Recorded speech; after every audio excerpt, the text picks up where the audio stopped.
काल अतिशय महत्त्वपूर्ण निर्णय झाला. जातीनिहाय जनगणना करण्याचा निर्णय भारत सरकारने घेतला आणि मला असं वाटतं आणि ही वास्तविकता आहे की हे राहुल गांधीच्या मागणीला मोठं यश आहे. सातत्यानं राहुल गांधी म्हणत गेलेत की जिसकी जितनी भागीदारी उसकी उतनी हिस्सेदारी, आणि त्याच अनुषंगानं त्यांनी सभागृहामध्ये संसदमध्ये सुद्धा हे म्हटलं होतं की ह्या संसदमध्ये आम्ही हा अधिकार घेतल्याशिवाय राहणार नाही आणि सरकारला त्याची अनाउन्समेंट करावी लागली.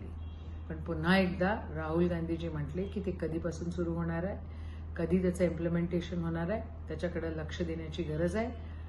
सरकारच्या या निर्णयाचं आम्ही स्वागत करतो आणि सन्मान्य राहुल गांधीच्या संघर्षाला यश मिळालं म्हणून त्यांना खूप खूप अभिनंदन करतो.